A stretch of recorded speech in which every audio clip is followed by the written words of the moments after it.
Well, hello, everyone, and welcome to our latest edition of Lunch with Haley. My name is Matt Lozar, Director of Recruitment Marketing here at Haley Marketing, and as you'll notice, we have a couple of guests here today. You don't have to listen to me ramble for the next 60 minutes. We'll bring on a couple of our clients, but they're going to help provide some great insights onto job advertising and recruitment marketing, and we're talking about taking back control of your ad spend. We have Rickey Green here, CEO of Power Personnel, and also Dan Mori, the president over at Employment Solutions. Rickey and Dan, thank you for joining us today. You're welcome. My pleasure. Glad to be here, Matt.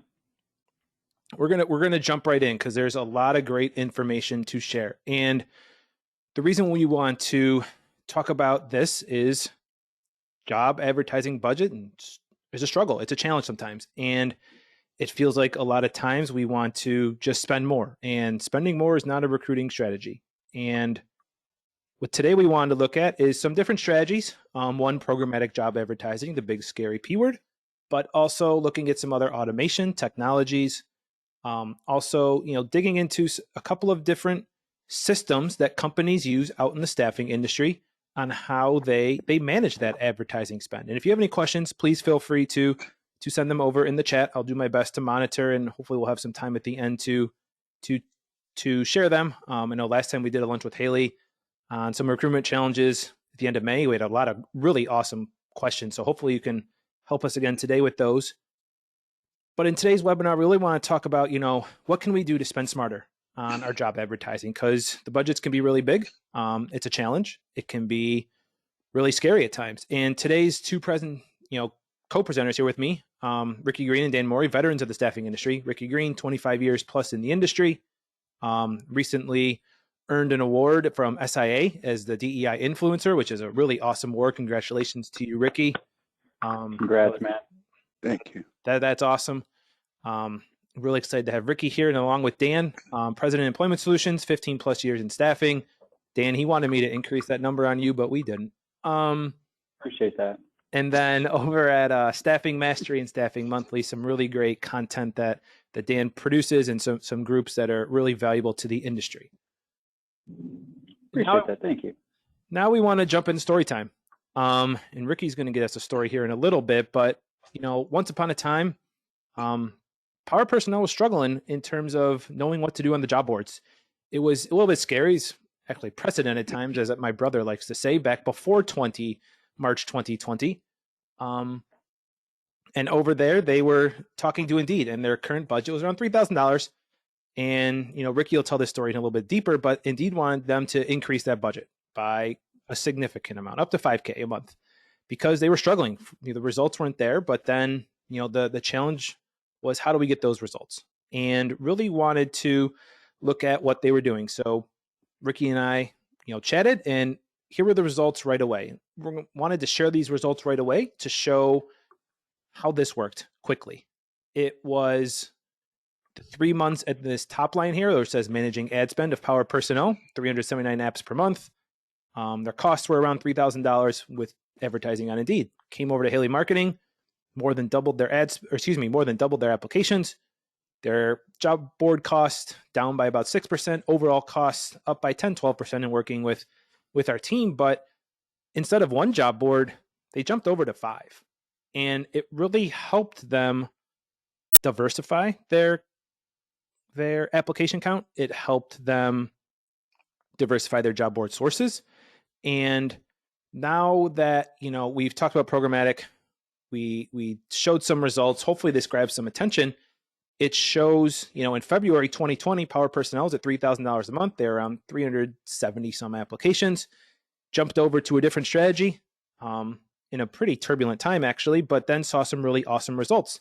We're able to diversify that spend from Indeed to Appcast to Nuvo, which is Talent.com now, to Zip, Next, Monster, 5 or 6 different job boards, and then be able to use different strategies, use different job boards, see what works. So I've tried to paint a little bit picture here, but I want to dig back here to Rickey, start with him from Power Personnel, and talk about, the why. Why, Rickey, was it important, I think, to try something different? Because you were at $3,000 a month on Indeed. And they wanted to increase that budget to help you meet some more recruitment goals. So what led to trying something different there?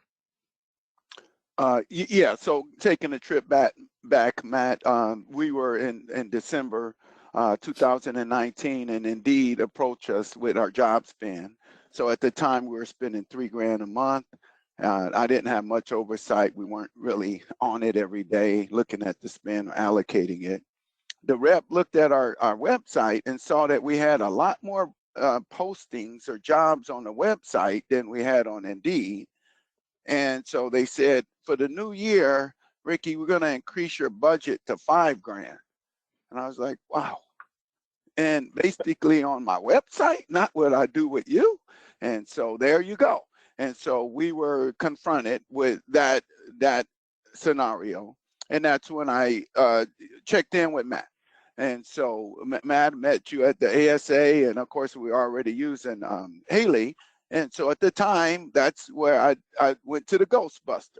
So Matt, that's when I approached you with programmatic, and you show what you did there. And the things that I appreciated with respect to the program, number one, Matt, is that you're an authorized representative. As a lawyer, I appreciate that. And so I didn't have to talk to my rep anymore. In fact, I did a 1-hour call with the rep when I told him I was switching to Matt, and I had to let him down gently. It was like a counseling call, And as it turned out, he still got the spin anyway, the credit for the spin. But Matt, you let me take control of the job boards. As you can see in the slides, we were able to get, and I told Matt yesterday, I say, Matt, you're like YouTube TV. You get more than cable, but you pay less than cable. And so he likes that one, Dan. You got to watch that. That's and good. So what's the more piece? The more piece. Okay, you saw the multiple job boards that we accessed ourselves and the more applicants. So that was straightforward. The less, I was still paying $3,000 and not $5,000. And so that was great because I was able to diversify the spend. The more, flexible automation to optimize our spend. So what we do, and Matt's got a slide on there, we essentially adjust the budget through our web ATS, which is Bullhorn. And each morning we can go in and change up the spend on our jobs. The more we get, Matt, with personalized planning. I have my staff weekly. We have a weekly call with Matt. He gives results. But even in between, if we have a hard recruiting opportunity that we need to get more juice on, we call Matt and we strategize. So that's the more. Also on the more, we get his analytics. Matt had a slide on there, but he thought it was too complicated. So we took that out. But each week he shows me clinical, non-clinical, the cost per app. And then one thing I told Matt too, he didn't really realize this, is that organically on our job board, we get applicants and we don't know where they come from. We call them web or social media replies, and so we seen an uptick just from the activity that we're out there with these job boards, and so we see a lot of organic candidates. So there you go. You're better than YouTube TV, Matt. YouTube TV. That's sponsored the NBA Finals and Rickey Green's favorite commercial right now. High praise. High praise. High praise indeed. But yeah, this chart breakdown shows, I think, the value that Power Personnel is seeing here. And, where I think the word programmatic has a challenge in staffing and recruiting. And, our co-CEO, David Stearns, talked about this a lot, is it's a scary word. One, it's tough to say. We'll talk about that on the next slide with Dan. But, we're not really sure what it is. And I think once you're a little unsure on what it is, we're afraid to try something new. So we're being able to get the most ROI out of your spend. I actually talked about this on LinkedIn Live today. I think it's important to have the software automation in place, but you need someone you can trust with your job spend. It can be a member of your team who's really, really good at this, who knows Indeed, who knows ZipRecruiter, who knows data and analytics and loves it. They may have read baseball cards like yours truly when they were 4 years old.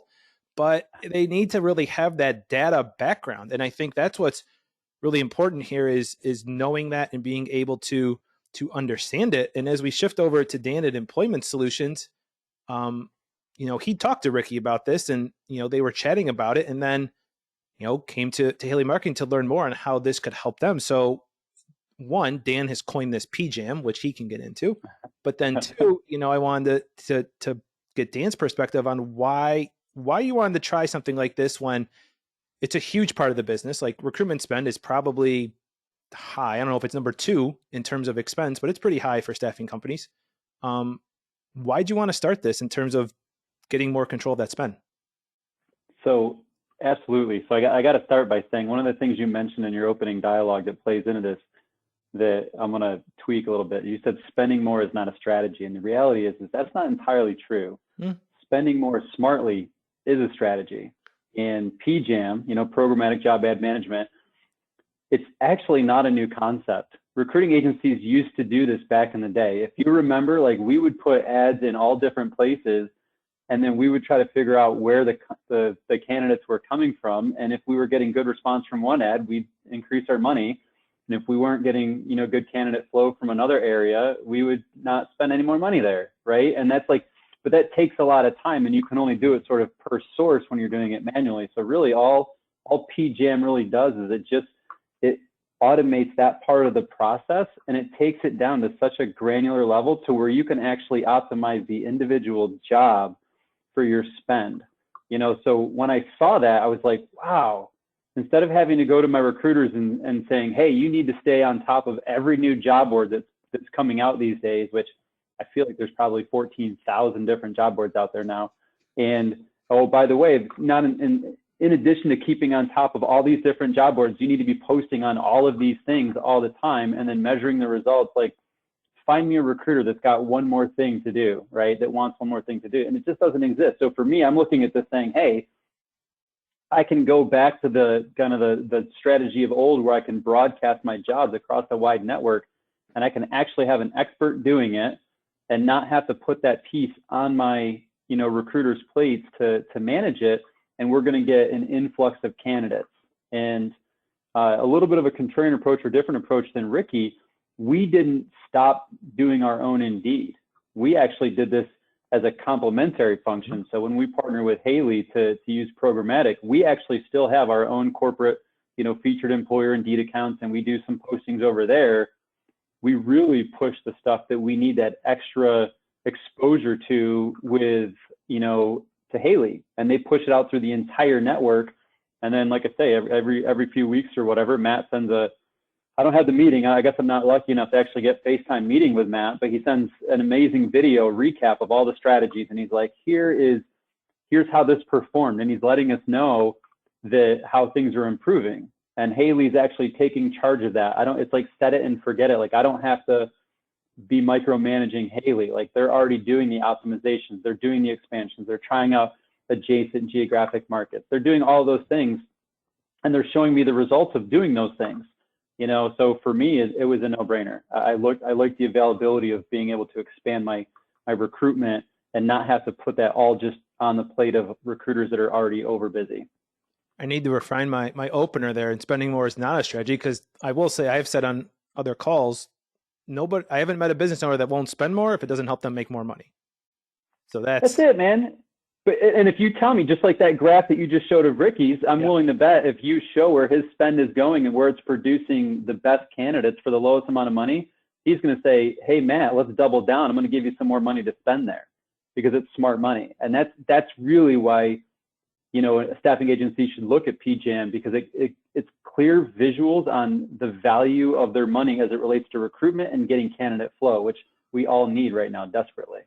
The data tracking, Dan, I fully agree in that, this is just one way to do it. This isn't the only way. Could companies track it on their own? Sure. I'm sure there's really good Excel spreadsheet wizards out there that are tracking all the different sources, and software just makes it easier because it does it way more than we can. So you're right. And I want to tie that point to if you looked at the state of staffing report from Staffing Hub that just came out, when they showed the ideal characteristics for recruiters, the very bottom of the list was data or tech savvy. right? So most recruiters are not going to be the people you want trying to manage this. It's going to slow them down, and it's going to basically detract from what they're great at and the true value that they bring to the organization. So why even put it in their ballpark? You might as well give it to Haley to manage, because that's what they do. That's what you do.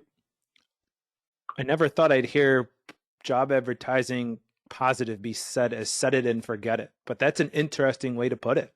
Like it's a really unique. I like that. So anything to add there, Rickey, from what Dan's been talking about, what it works over there for his team?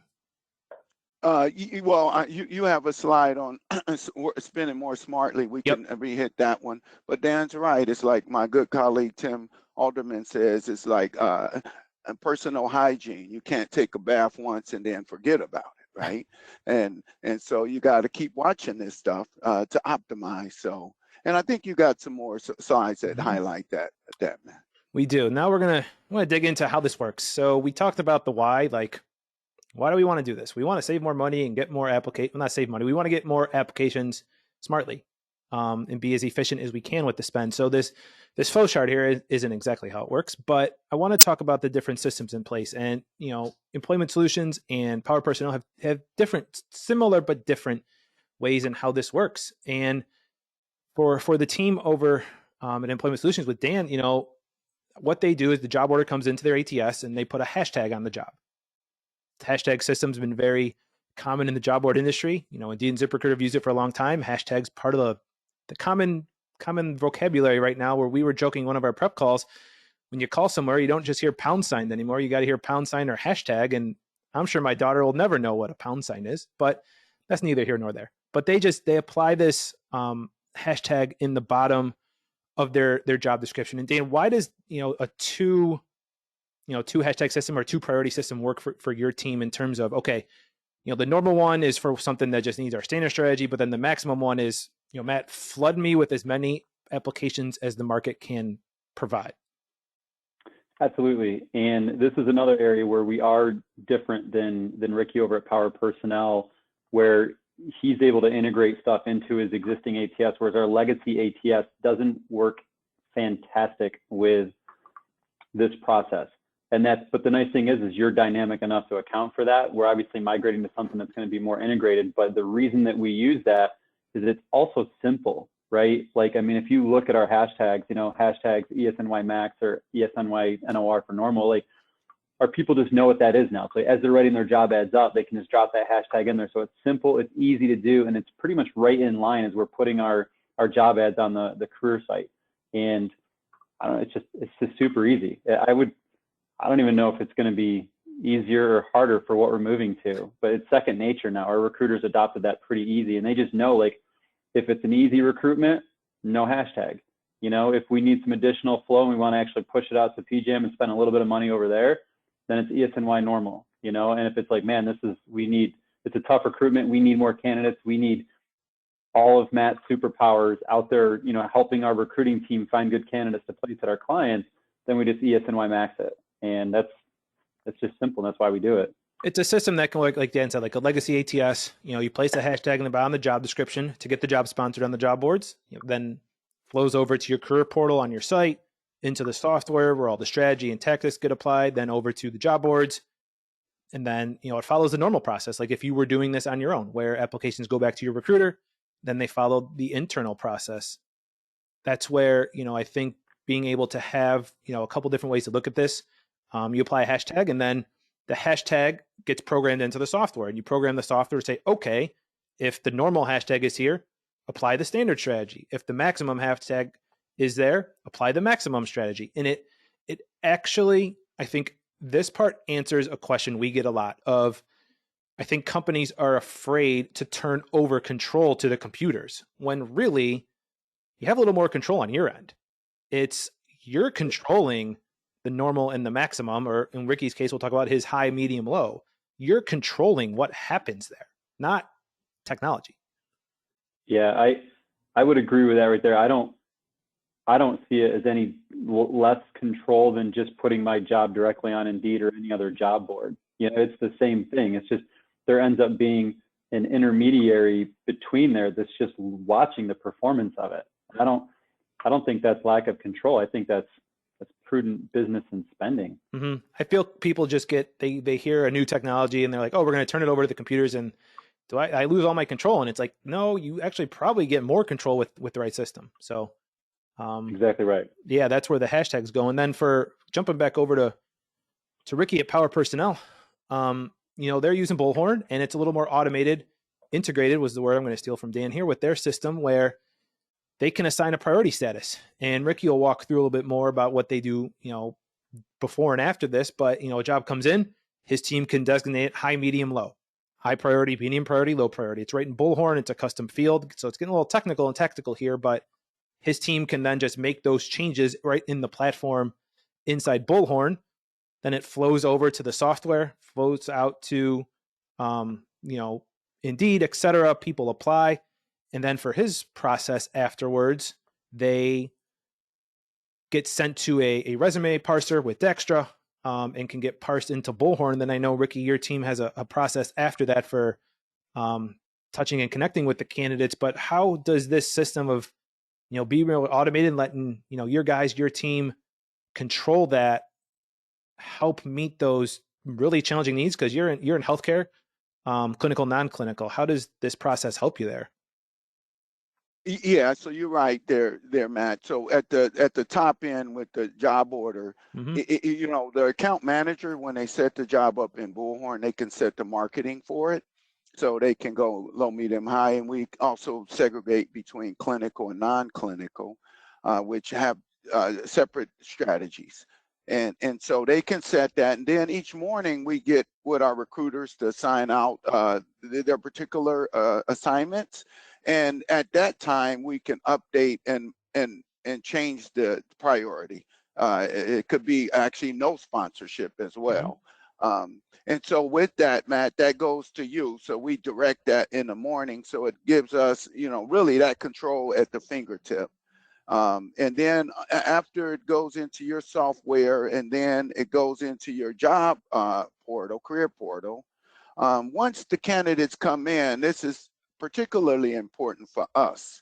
I leave no prisoner behind. I like every candidate that says they want one of my jobs to end up in my database. So I don't like leaving them in Indeed or on the portals. So we've used Dextra to essentially do this, essentially almost the same embedded code.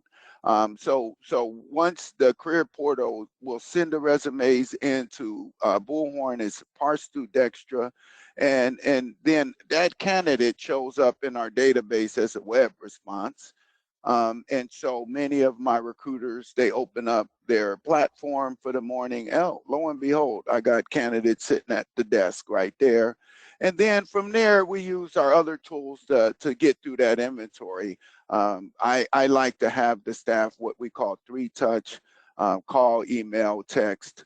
But even sometimes if it's a easier job and you have more webs than you need, then we can use automations. We use Sense in our world to do text campaigns, or even to skill tag those candidates.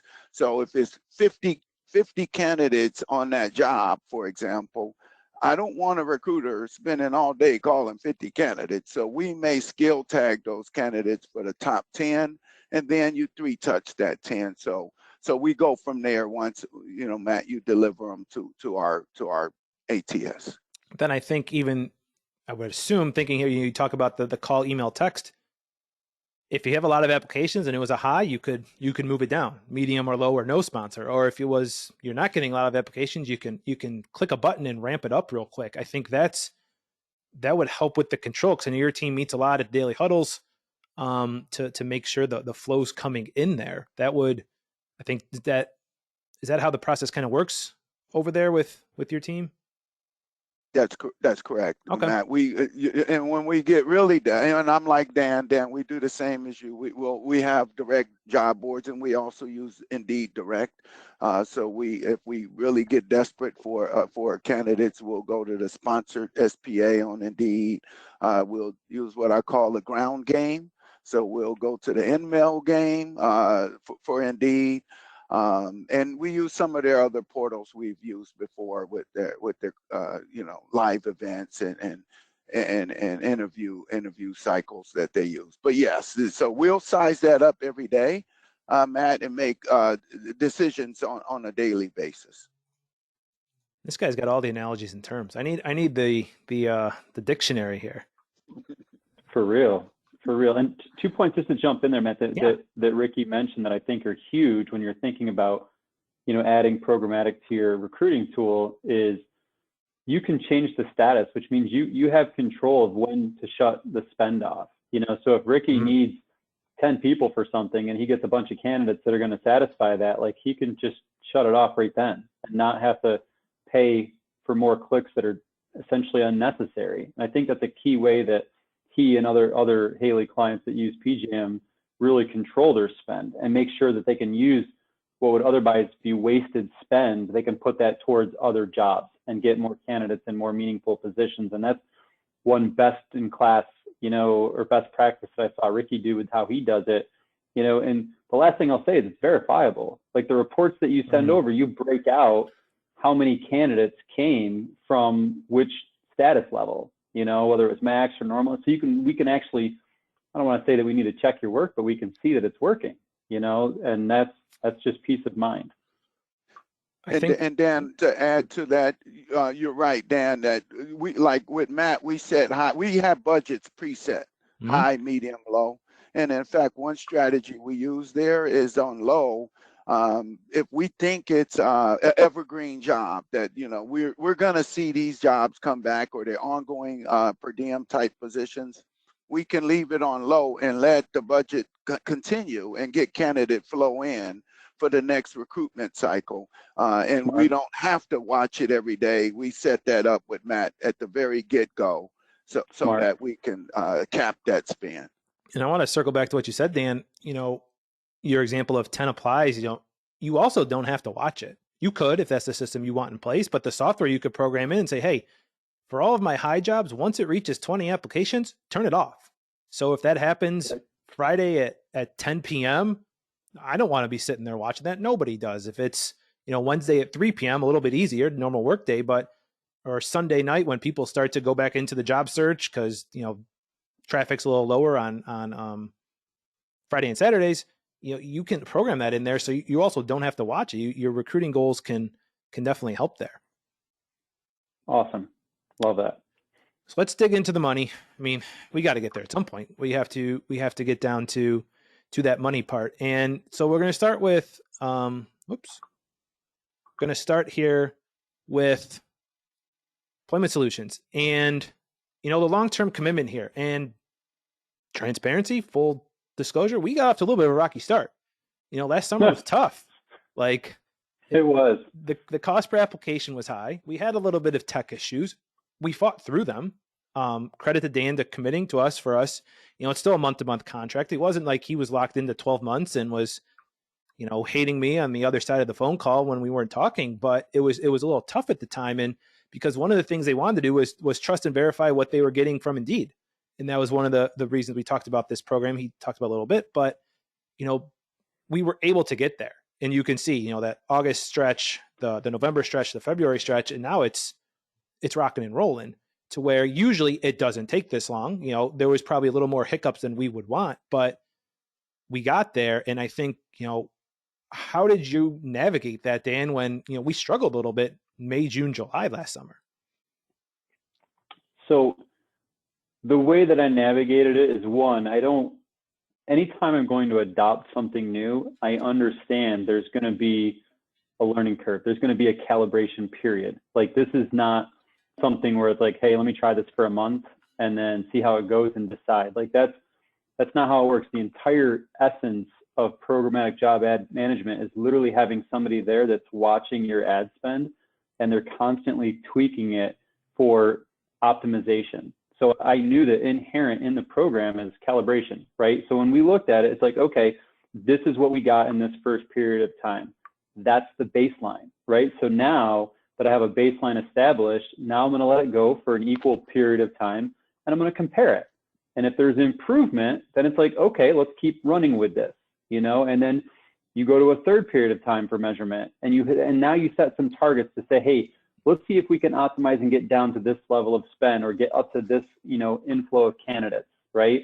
And we did that. And then after that, you just continue to set these targets to improve. And that's how we did it. I never went into this with a mindset of I'm going to try it for 30 days or 60 days or 90 days. Like the first 3 months, that's just a baseline period. And that's how I view new things that you're going to be doing, because it's not an overnight fix. If you want to have long-term sustainable success, you got to be willing to try stuff out and use reasonable measurement periods and calibrate to get to the performance you're looking for. That's great to hear. New tech's tough because it's a balance, because new tech can take some time to calibrate, and then you throw in this complicating factor of applications. And one of the first questions I always hear is, what will happen to my applications? Will they go away? Will they get turned off?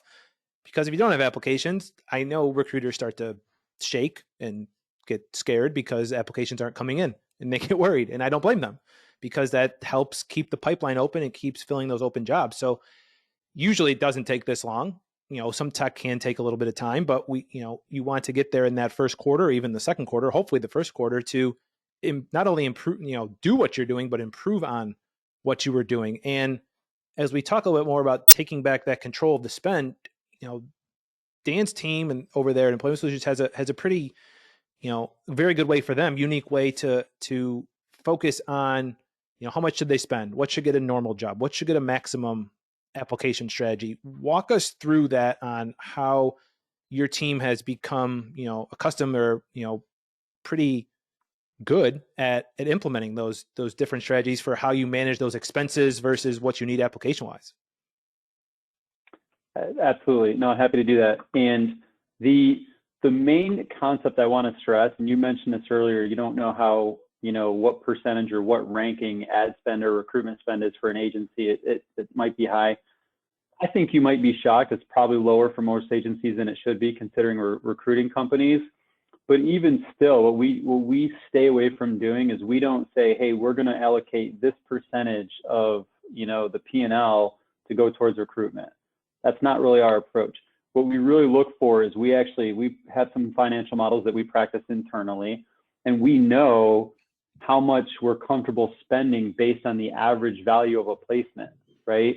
And that's really what we go towards. So we're saying, hey, we know that if we're going to make a placement, we know the value of that person. So we have a comfortable ratio of what we're willing to spend on ads to get that person into the database. We measure that.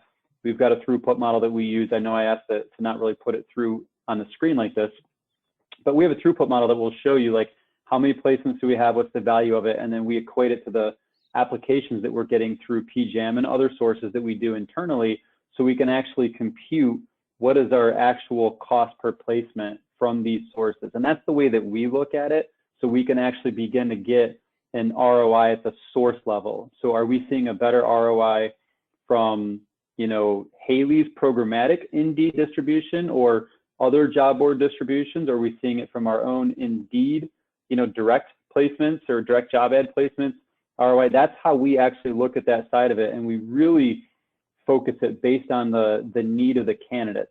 We want to see how many candidates do we need, not just to fill our open job orders, but to really fill our upcoming pipeline, our anticipated needs and demands. So I don't know, I don't want to go too granular on that one and get people down into the weeds, but that's really the approach that we take. And then the final thing I'll say on it is we ultimately know how many people need to be in our candidate pipeline at any given time to satisfy current job orders and anticipated future job orders. And based on that and the desired throughput, we can actually put a number on what we're willing to spend, so we know if a resource is performing at the appropriate rate or not. Maybe I'm getting too much in the weeds here. Where's those decisions get made? Like, is that which level on the team there? Is that more of a recruiter level? Is it, who's watching that data to make sure it's correct? Because I'm sure it's very dynamic. It is. So we don't want to put the responsibility of financial spend onto the individual recruiter. Like, we believe recruiters should do the one thing that they're the absolute best at, and that is recruiting, vetting, and placing candidates. So we trust their judgment. We explain our methodology to them about how we manage things financially, and we just say, if you need candidates, go with this level. If you need a lot of candidates, or you feel like this is a really tricky position to recruit for, and you need as many recruiting resources as possible to hit your target quantity of candidates to be able to fill this position, then max it out. Like, we just let our recruiters make that judgment based on what they're going to need, because at the end of the day, it's about servicing the client and getting the client the candidate that they need. Now, that's at the micro level. At the macro level, obviously, myself and the executive team are taking a look at the financials, and we're running the analysis to say, hey, here's what we really need to get out of the spend at each particular source. And then we compare the sources against each other to see if they're actually performing, at, above, or below the necessary metric to either invest more into those or consider eliminating those sources altogether. I love that. Focusing on the strengths. That makes a whole heck of a lot of sense. It's a team sport, man. Let's jump over to Rickey's a little bit. Oh, that's work on that slide while Rickey's talking here. But we want to talk about some different ROI budget adjustments, because we want to pay for performance. We don't want to just pay for the presence of the ads. And this was an example the last 9-ish months where, Power Personnel ramped up the budget and now is pulling it back for a couple of different reasons. So as you can see here on the slide, Q4, Q1, went from that $5,000 in September up, doubled the budget. Cost per application started to come down a little bit. End of the year could be tricky. But then you look at the data, because we're keeping control of this on your end, Rickey. And we talked about, hey, Matt, we want to get aggressive. This is what we want to do right now. And then Q1, we kept it there and really honed in on getting a strong budget or results for that budget, where, we kept it around $9,000, $10,000 and the applications kept going up. A little bit of the secret sauce here over at Haley Marketing on how we're doing that, but we're able to drive those applications. And now, the job orders aren't there. Your business priorities have changed a little bit. So we're reducing the cost, but the flexibility is there. The cost per application is still pretty good. And your application counts are really, really strong. The budget in May was similar to October. We're 2x, almost 3x the applications. So in terms of how being flexible with the budget, how does that help you, Rickey, and the team at Power Personnel in terms of, what the business needs at any given month? Yeah, it's a lot there, Matt. So there's a kind of, we wanted to show the big picture. Yep. There's two important concepts. There is the ability to control the cost, number one. So we decided we were going to do that Spend More Smartly program. And so we were seeing what we were producing and what we were getting, and it made sense. Put the money out there. And so we spent more to get more. And so you can see the results. And when you compare, so for example, May, about 7,700 for $1,000 and candidates, $1.90 per candidate, versus October, where it's costing us $5 and 14. So that's all a product of collaboration.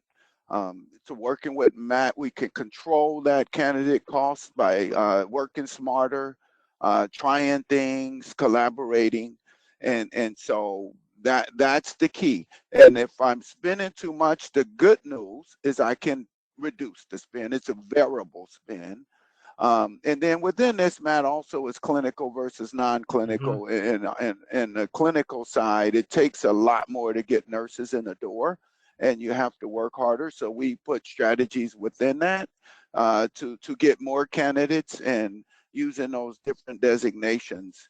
And so this is really a good picture of the spend and where you end up with that, and working with Matt and his team to optimize that. And the final thing I'd say here, if you look at the $4,000 of candidates in May, the good news is at the end of the day, those candidates are in my database. And even if I don't place them, they're there for future engagement. And so we can use our tools to reconnect with those candidates, to track them, to skill tag them. And so they're not sitting in Indeed, they're sitting in my database or any other job board. And so those are relevant, important factors that we look at, Matt. Yeah, the budget increase started because you told me, Rickey, we weren't getting enough nurses in the door. You needed more. It was, you saw all the opportunity there. I'm like, if we get a nurse placement, we know how much a nurse placement is. It's a lot.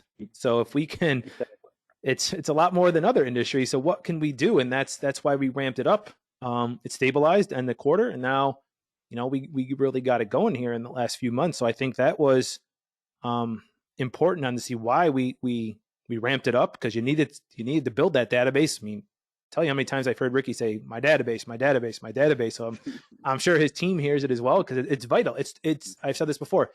Your database is unique to your company. There's literally no one else in the world that has that database available. So what you can do to build it can be really helpful. That's right, and Yeah. and regional too. So many of those are in the geographic areas that we practice. So we're gonna wrap it up here with our robot and talk about tech and automation, and look into some different ways. And I think there's some really great helpful tips here on personal touch and technology. And there's probably a lot more similarities than differences between these two systems we're going to talk about here with Dan's company and Rickey's company. So please feel free to chime in. But I'll start with Dan. And we were doing some prep for the webinar. You were talking about, technology is great. You want to implement it, but it really stuck with me when you said, don't automate a meaningful touch point with a candidate or with a person. Could you let's dig into that a little bit, Dan? Absolutely. When you look at our industry as a whole and where we're going, the staffing agencies that will be the most successful and will essentially win, in my opinion, are the ones that build the strongest relationships with their clients and with their candidates. And with the massive change and advancement in technology over the last 10 years, there's a million different shiny toys out there that people have been kind of working to implement, and maybe not as deliberately as they should. And sometimes those pieces of technology, they limit the ability of the recruiter or even the salesperson to be able to have a true connection with the candidate or a true connection with the client. So when we're thinking about how do we leverage technology, we try to be, thoughtful and intentional about mapping out the entire process. Some people call it the journey, the candidate journey, but we map out the entire process flow, and we try to circle everywhere there's a meaningful or an opportunity for a meaningful connection between the recruiter and the candidate. And this could be something that's relationship building with our candidates. It could be something it's part of the quality vetting process that we don't want to skim past, that's meaningful for our clients, things like that. We don't want to have technology there. However, when it comes to the things that there's not an opportunity for a valuable connection with a candidate or client, we love technology to automate those things, especially when they're mundane tasks, like frankly, distributing job ads. Recruiters should be really good at writing up a great job ad, but frankly, the part of distributing out across massive networks and tracking cost per applications and all of that stuff, that doesn't add tremendous value to the candidate or the client, so we don't want our people spending their time there. We want technology and trusted partners to do that stuff. So that's how we look at it, as we overlay the technological support against, the human element of our overall process. I love that. And I think it goes back to the strengths that you were talking about earlier. Like, a recruiter's strength is probably not analyzing spreadsheets and looking at where the cost per application could be, or if the conversion rate's good, if the cost per click's going up, what do I have to do to adjust? The value in the recruiter is in that relationship driven, where bring you the application, so when I walk in Monday morning, they're there, and then I can go to work and they can spend more time talking to the people who want to work for you. That's what recruiters do well. Absolutely. And that's what they like to do. Yes. Again, most recruiters, stereotypically speaking, are not going to want to bury their head in a spreadsheet and do data analysis or focus on job ad optimization and all that kind of stuff. That's just not where they live. They want to connect with people, and they want to place amazing people into amazing jobs for our clients. So if you give them that environment to do that, they're going to thrive. And if they do, they can come work for me. I don't know if we'll get a placement fee for you though, Dan. So we'll talk double. Well, of course, always double, twice as much as we'd pay. So Power Personnel, I think, has a little more tech in here. I think, I don't want to speak for you, Ricky, but when we did some prep, I think you probably agree with that premise from Dan of you don't want to automate that relationship part. But Power Personnel, we could do a whole webinar on the tech stack out there in California for Power Personnel. And I know you've done some before, Ricky, but we wanted to work in this, some sourcing tools, what's wrapped around the programmatic advertising, because it's one source. Programmatic job advertising, active job candidates, one source, right? Haley Marketing has the 4 pillars of recruitment marketing with career sites, social recruiting, employer branding, and Ricky's team here, has a lot of different strategies that they're using that wrap around this. So walk us through this, Ricky, and a lot of the different, sourcing tools you have that supplement, your recruiting efforts. Yeah, a couple things there, Matt. Money call, we call that, Dan, to 100%. You want your recruiters in money calls, and right. and so the technology cannot do the money call. So you want to go there. And the second thing here, Matt, is I wanted to share with your audience, not just your PJAM platform, because there's other things out there. This is one arrow that we have in our arsenal. And so I wanted to share a few things around what we surround your platform with.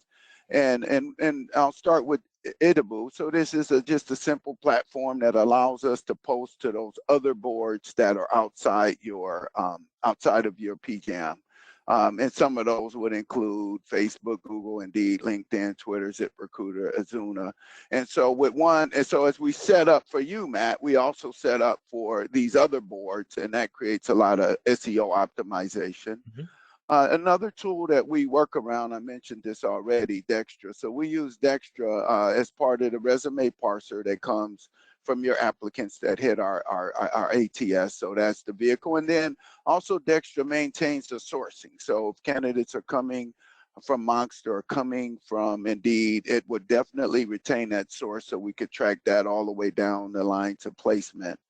And then Dextra's database harvester. So Matt, part of your representation that you do is you give us access to certain job boards, in this case, Monster. And so we use Dextra to dip into the candidate databases to pull candidates into our job board or our ATS so we can do engage. I'll get to that. And then skill matching. We use Dextra to tag candidates throughout the database or even a candidate database for skills that we believe will make them successful at our jobs.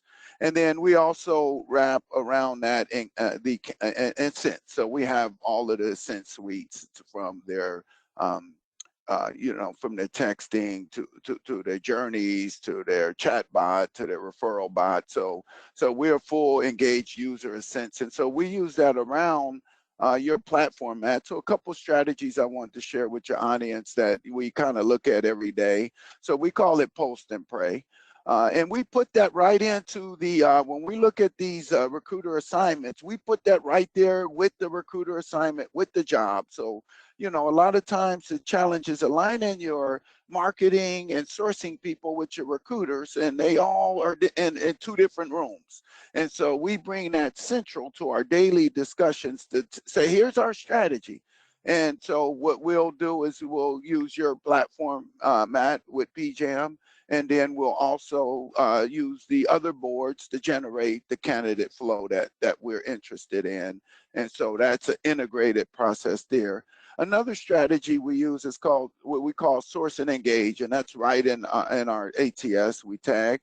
And one of the things we found was with the internal, so when we were placing candidates and we brought them from the boards, we realized, wow, this candidate's already in my database. And we'll say, oh, wow, we recruited this candidate 3 times already. And so one of the things I have my staff do, even before we post a new job and put Matt's high, medium, low on it, they have to do a scrub through the database, and we use our automation, so it doesn't take much. And we'll do different campaigns in the database, and lo and behold, we might have low-hanging fruit where we got to fill. We don't spend any money, and we got to fill. So we definitely make that a requirement. And then the other source and engage strategy we use is the job boards. So once we check our ATS, then sometimes before or after we post, I'll make them dip into the job boards, Monster, Career Builder. Those are Dextra automated boards, but we also have access to Zip and others. And so they'll bring candidates into our database and then use the tools to engage them, whether or not it's a text campaign, a journey, chatbot. So we'll do those strategies around your platform, Matt, to optimize our sourcing. And so these are some of the sourcing tools that we use and some of the strategies that we deploy in addition to PJAM. So I wanted to share that for your audience, Matt.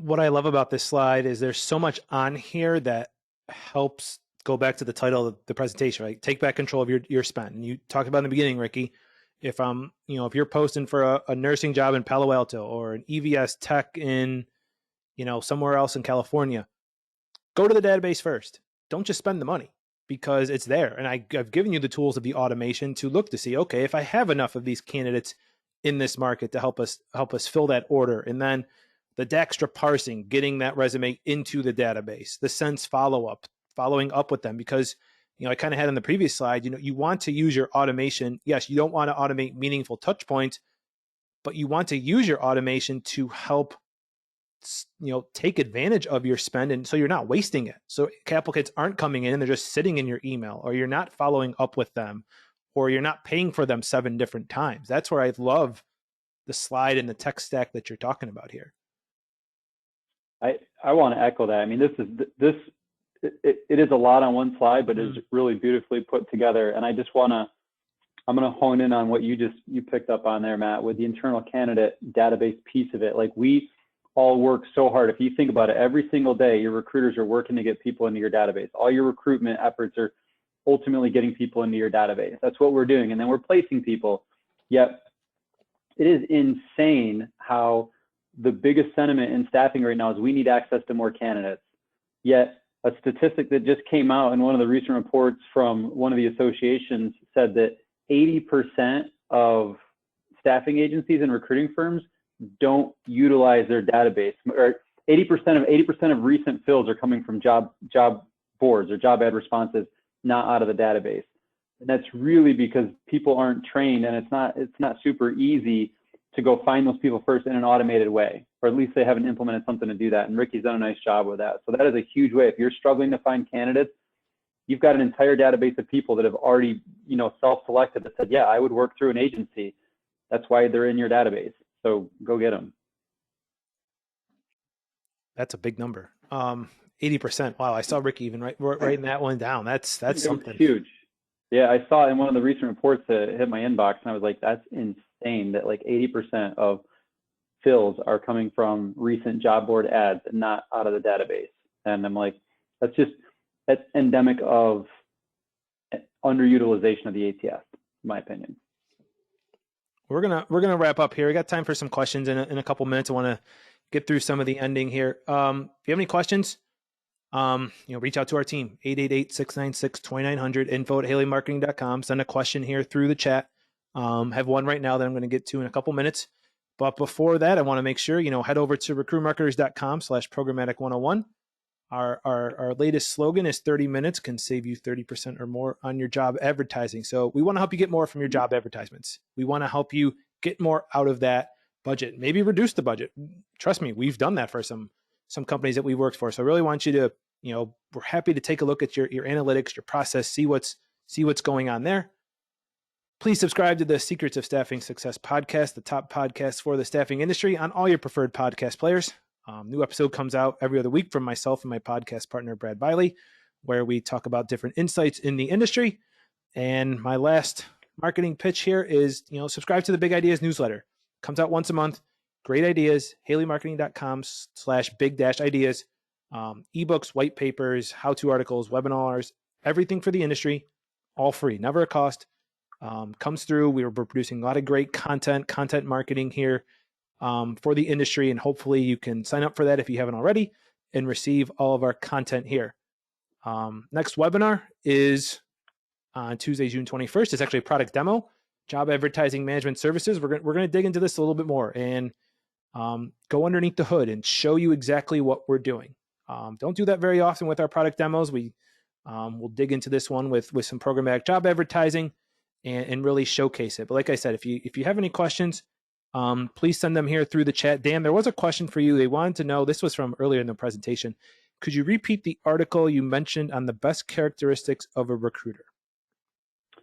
Yeah, it was actually Staffing Hub's State of Staffing 2022 report that just came out. They just released, I think they just released the findings within the last 30 days or so. And it's chock full of amazing data. I'm going to show you the most embarrassing data point in the entire thing. When they asked all these job seekers how they found their job, reached out to by a recruiter was 4% and classified ad was 3%. So we're just actually only beating out classified ads by a little bit, which I thought was kind of funny. But yeah, if you check out the Staffing Hub State of Staffing report, you will see an amazing data, including all of the characteristics of a recruiter defined. 4%, that's a tough number. I was shocked by it. I was like, we're barely beating out classified ads. I was like, come on, recruiters, we can do better than this. So can I share a quick big idea that's not related to controlling your ad spend, that is a strategic advantage of using programmatic? Sure. So Matt, you and I talk about this all the time. So I don't work a desk anymore. I typically work with the executives of clients. And right now, the entire labor market has shifted. The biggest reason that people are moving from one job to the next is because of higher pay. It's becoming harder to recruit candidates because of higher pay. Yet when we go to our clients and we say you need to pay more, we are met with amazing resistance. So we actually leverage the data that you provide in your reports to show where the sweet spot is for specific jobs in specific geographies. So we can go to our client and say, look how many more top of the funnel applicants we can actually get by raising the pay by 50 cents or $1 or $2 or whatever it might be. We show them that data, and then it's easy justification to say, does it make sense if we can raise the pay by this much and we have this many more candidates to choose from, that we're going to help a better chance finding you a successful candidate? And they're just like, wow. So it's not related to job ad spend. But it is a strategic advantage that I have leveraged, and it works wonderfully. Yeah, it's looking at a job Dan's company places for, it's $13, $14, $15, $16. Like, they're going to keep looking at different increments, and it's data that's all there. And it goes back, I think, to a little bit earlier, we were talking about recruiters don't really want to do that. They don't want to be analyzing the data that says, okay, we pasted. They just want to know if they're getting applications. And if you can arm people with the data that says, okay, at $15 an hour, it's not working, but at $16 an hour, it's working, or whatever the tipping point is. It changes a lot. It's different by industry. It's different by geography. I could tell you down in the Lehigh Valley in Pennsylvania, it was around $17, $18 an hour last summer. And I feel like it hasn't gone down. So that's vital to go back and take to your clients. Huge. It's huge. It helps so much to be armed with that kind of market analysis. Anything to add there, Rickey, about looking at that wage analysis? No, Dan's hit it on the road. Hit it on the spot. I like to say for Dan, he's true angel of the staffing industry. Please look for his Staffing Mastery and his Staffing Monthly. Dan is even though I'm older than him, I look up to him, and we were just talking yesterday about marketing. So look for his resources. Dan is a true angel of the staffing industry. Thank you, man. I appreciate you. I appreciate that so much. I appreciate Rickey and you, Dan, for joining us today here for an hour of Lunch with Haley. Hopefully helpful for our audience here when talking, job advertising, recruitment, and taking back control of that ad spend. We're able to show some different systems, some value behind, a different way to manage that advertising spend. And we hope you found that valuable here in the 60 minutes. But thank you again to Dan and Rickey for joining us here today. Glad to be here, Matt. Thanks for including me. That's all we have here today on this month's edition of Lunch with Haley. Thanks for tuning in, and hopefully you can join us for the next one in the future. Take care.